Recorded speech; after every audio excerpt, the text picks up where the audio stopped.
No coração de Paris, em 1976, algo inesperado aconteceu. Os vinhos franceses, considerados os melhores do mundo, foram derrotados em casa. E esta derrota mudou o mapa do vinho. Mas o que realmente aconteceu naquela sala? Quem organizou esta degustação?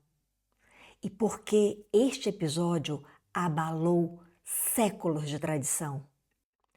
Até aquele momento, a França era sinônimo absoluto de excelência. O velho mundo dominava o mercado, a crítica e o imaginário coletivo. O novo mundo ainda era visto com desconfiança.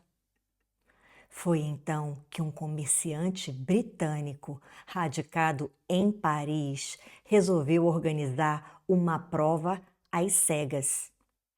França versus Califórnia. Renomados juízes, avaliadores de vinhos franceses. E ninguém sabia o que estava a provar.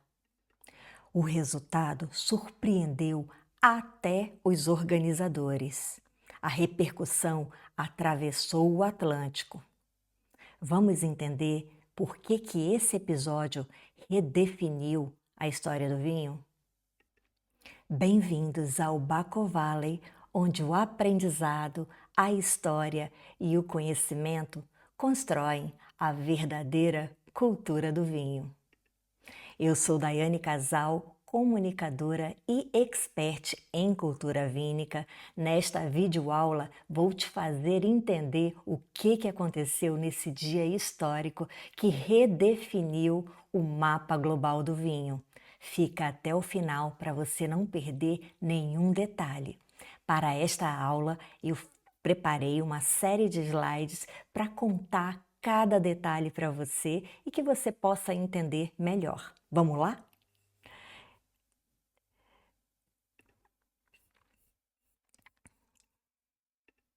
Então aqui eu já estou preparando aqui os slides para transmitir uma melhor aula para vocês, onde vou abordar exatamente o famoso julgamento de Paris, que aconteceu em 26 de maio de 1976. É interessante a gente iniciar falando da hegemonia francesa da época. Então, havia uma supremacia na produção de vinhos do Velho Mundo, de vários países, mas da França com excelência absoluta. Então, existia um grande prestígio, sobretudo para as regiões de Bordeaux e da Borgonha. Se você assistiu à aula 1 do Baco Valley, você conseguiu compreender o que aconteceu durante séculos para que a Borgonha se destacasse e produzisse um dos vinhos mais caros do mundo. Se você não assistiu, eu te convido a, quando finalizar essa aula, assistir. Continuando, aqui eu deixei uns slides para vocês terem uma ideia da superfície de produção, da beleza, da qualidade dos vinhedos da região de Bordeaux, na França. E aqui os vinhedos na Borgonha. São regiões que foram catalogadas, cada metro quadrado aqui no caso da Borgonha, pelos monges, e é muito interessante a gente ter esse contexto histórico, como essas regiões chegaram a produzir grandes vinhos e se destacarem com essa excelência toda, ficando até uma certa hegemonia para a época. Já no Novo Mundo, eles eram vistos como países ainda bebês, né? Iniciando, engatinhando as suas produções. O Napa Valley, que foi o que concorreu no julgamento de Paris, era algo completamente improvável. Então esse era o cenário de 1976, onde havia a hegemonia francesa com excelência E no caso dos americanos, dos californianos, eram completamente improváveis. Aqui uma imagem da região lá do Napa Valley, muito linda região, vale muito a pena conhecer. Iniciando pelo começo, como é que foi a organização deste evento? Então, foi definido o local, que era o hotel, um dos hotéis mais famosos e mais alardeados de Paris, tanto da época como da época atual também, que é o Le Grand Hotel, que hoje é o Intercontinental Paris. E foi escolhido esse local justamente por ser numa região muito centralizada e nobre, bem no centro de Paris ali, onde está a Opéra de Paris e o Palais Garnier. O objetivo, o plano de fundo para preparar essa degustação, para organizar essa degustação, era a comemoração dos 200 anos da independência dos Estados Unidos. E também ali gerar alguma publicidade para o organizador que tinha uma loja de vinhos e vendia vinhos franceses. Então, haviam selecionado 11 jurados. Vamos conhecê-los? Primeiro, desculpem pela imagem, mas foi a imagem melhor que eu consegui aqui em termos de qualidade, é o Steven Spurrier. Este foi o organizador do julgamento de Paris. Ele era um especialista, ele era britânico, era um grande especialista em vinhos, era empresário, tinha uma loja de vinhos em Paris que vendia vinhos franceses, era um educador, ele foi o fundador da primeira escola privada de vinhos de Paris. Era escritor, consultor e depois de muito tempo, ele também virou produtor de vinho de espumante no sul da Inglaterra. Aqui era ele na loja, a imagem também não está muito bonita, não está muito nítida, mas ficou aqui só o registro para vocês terem entender que em 1976, olha como é que eram, como era essa loja, que era as Caves de La Madeleine dele, lá em Paris. E essa imagem eu retirei do livro, que também foi uma das minhas fontes para preparar essa videoaula, que é o Julgamento de Paris, escrito, eu já vou explicar por aqui, daqui a pouco eu mostro. E essa Patrícia Galanier era diretora da Academia do Vinho, que era a escola do Steven. Então ela era o braço direito dele. Essa primeira aqui. Essa foto foi retirada desse livro, a foto estava muito ruim já de imagem no próprio livro e aqui, devido aos pixels, ainda piorou mais. Mas é só para poder ficar o registro do casal, no caso eles não eram um casal, mas enfim, dessas duas pessoas que foram os que estiveram ali de organizar esse evento histórico. E qual a importância? Quem era ela? No caso, ela era uma imagem acadêmica. Era o braço direito dele, que era a diretora da escola, e tinha ali o peso acadêmico dentro dessa prova.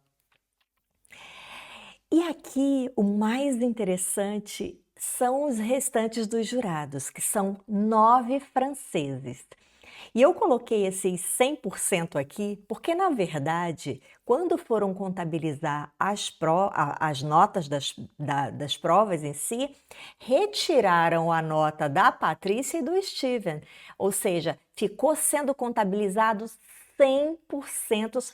Esqueci de dizer que a Patrícia, ela era americana. E aí tá aí a jogada da comemoração dos 200 anos de independência dos Estados Unidos. E aí, tirando a nota dos dois, ficou 100% dos jurados franceses.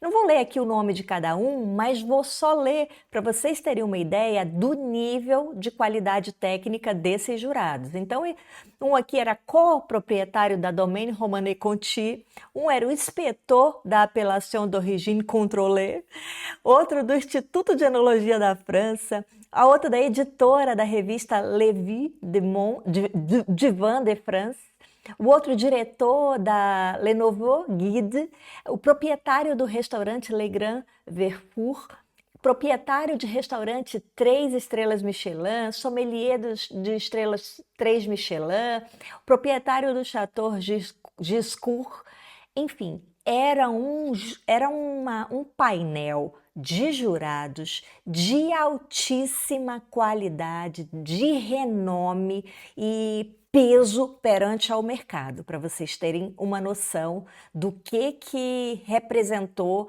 essa seleção de pessoas para participarem desse evento. Toda a imprensa foi convidada, inclusive a imprensa francesa. A imprensa francesa simplesmente nem deu bola para o Steven, nem apareceu. O único jornalista que apareceu para cobrir o evento foi o americano George Taber, e que ele era colunista da Times.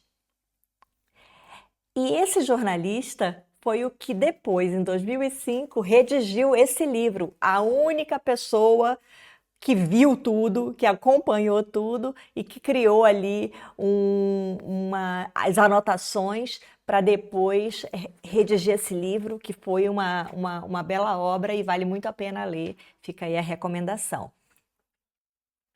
E a escolha dos vinhos foi, no total foram 20 vinhos, sendo 10 tintos e 10 vinhos brancos. Califórnia versus Bordeaux e Borgonha. Por que Bordeaux e Borgonha? Desses 10 tintos, todos eram Cabernet Sauvignon. E dos 10 brancos, todos eram da casta Chardonnay.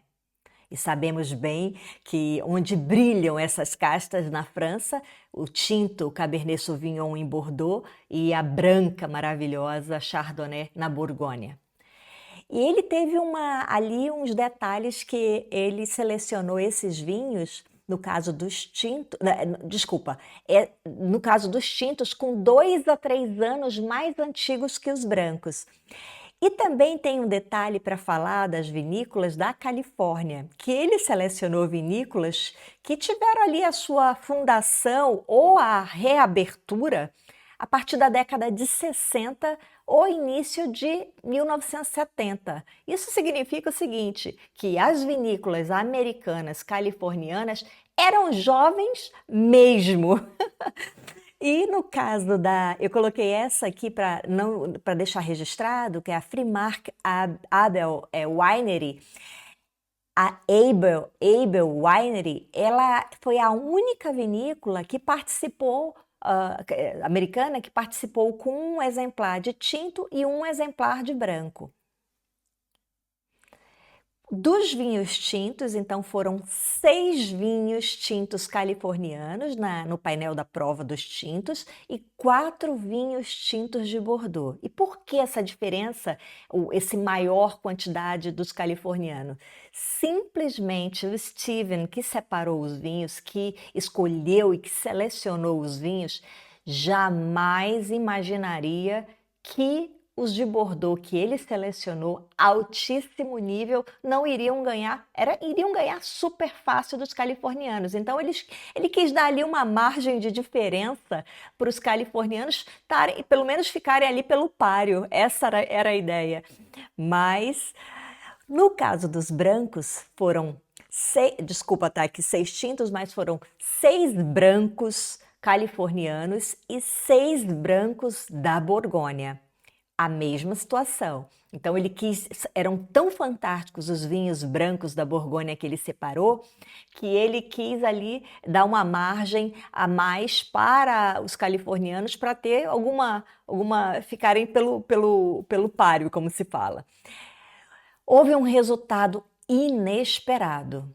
Então, o Stag Leap Wine Cellar de 1973 do Napa Valley, nos Estados Unidos, simplesmente ganhou como o melhor tinto. Essa aqui é a etiqueta do vinho que ganhou no julgamento de Paris, do tinto. E o resultado inesperado também no branco. No Chateau de Montelena, de 1973, do Napa Valley. Então vocês possam imaginar que os americanos ganharam tanto como o melhor vinho tinto de Cabernet Sauvignon, disputando com os melhores rótulos fantásticos franceses de Bordeaux, e ganharam como o melhor vinho branco com a casta Chardonnay, disputando com os melhores vinhos, os mais renomados vinhos da região da Borgonha. Vocês possam imaginar o choque que os jurados tiveram ao saber do resultado.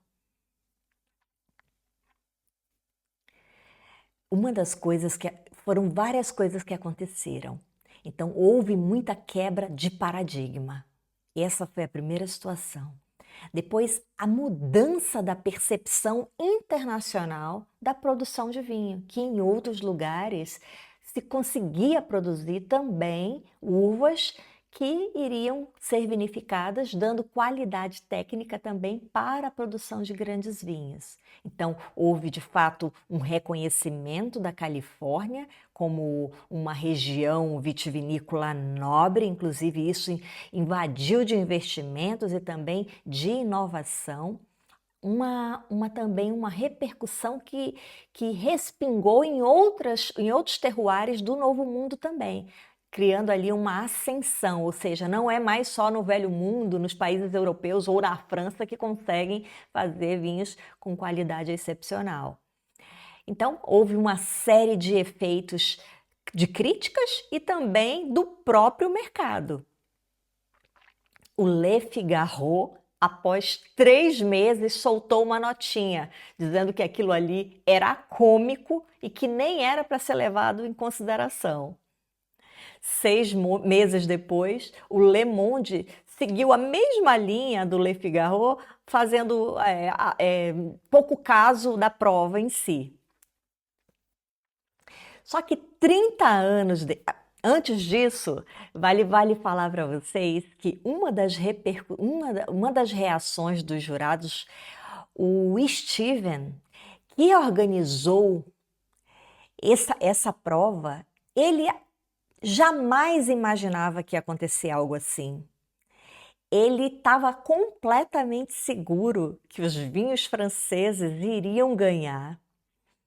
Ele só vendia vinhos franceses, para vocês terem uma ideia, mas houve uma desconfiança enorme em cima dele e houve inclusive uma grande punição para ele. Ele ficou 1 ano sem poder participar de um circuito super famoso da época de degustação dos vinhos mais fantásticos franceses. Só para vocês terem uma ideia do como é que os franceses reagiram a essa brincadeirinha ali do Steven. 30 anos depois, a mesma prova, o mesmo painel com os mesmos vinhos foram colocados em prova simultaneamente em Londres e no Napa Valley, em 26 de maio de 2006. E o resultado foi mais surpreendente ainda. Agora não tinha sido só 2, mas 5 vinhos californianos estavam entre os com melhores notas dentro do painel. E esse aqui, o Reed Montebello de 1971, ele que ficou em 5º na época, em 1976, ficou em 1º lugar, mostrando que, passados 30 anos, houve uma evolução no líquido de forma fantástica, uma capacidade ali de evoluir sensacional. Com isso, tiramos aqui algumas lições do que aconteceu deste evento, deste episódio, que são o poder da degustação às cegas.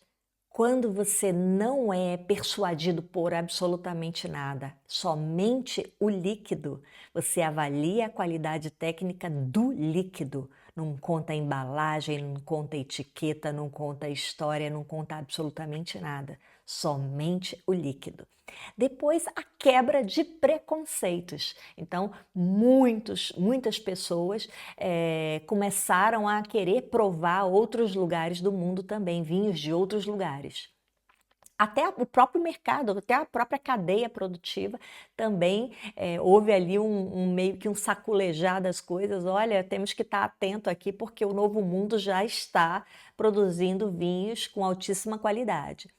Então, e isso tudo influenciou o consumidor até os dias de hoje. Hoje em muitos mercados, você percebe literalmente, o Brasil é um desses mercados que o consumidor tem a mente completamente aberta para provar muitos vinhos de muitos lugares do mundo. Já em outros mercados mais fechados, você percebe ali uma resistência em provar outros vinhos diferentes. O julgamento de Paris não foi apenas uma competição, ele foi um divisor de águas. Tradição é importante, mas não é absoluta. Eu queria finalizar esta videoaula convidando você para se inscrever aqui no canal, curtir esse vídeo se você gostou dessa videoaula, para poder incentivar a produtora desta aula. E também queria deixar aqui um presente para você que ficou até o final, de que se você... pera, se você chegou até aqui, eu queria te dar um presente. Na legenda deste vídeo vai ficar um link com o acesso de um convite para a comunidade do Baco Valley, que funciona no WhatsApp. Lá existem conteúdos exclusivos e fica o convite para você. Caso você tenha dificuldade de clicar nesse link, também está no link da bio, tanto do Baco Valley como o meu, Daiane Casal. Você pode ir no link da bio, tanto do Instagram, e você vai lá e clica e acede ao seu convite especial para participar da comunidade. E o presente é o seguinte: dentro da comunidade Baco Valley, eu estou colocando lá um material didático-pedagógico complementar a esta aula. Ou seja, você vai estar com a lista completa de todos os vinhos que tiveram participando do julgamento de Paris, com suas respectivas safras, com seus respectivos terroirs. Fica aí esse presente para você. E agradeço, espero que você tenha gostado, espero que tenha contribuído com o seu crescimento de cultura vínica. Te aguardo aqui, até o próximo vídeo. Tchau, tchau!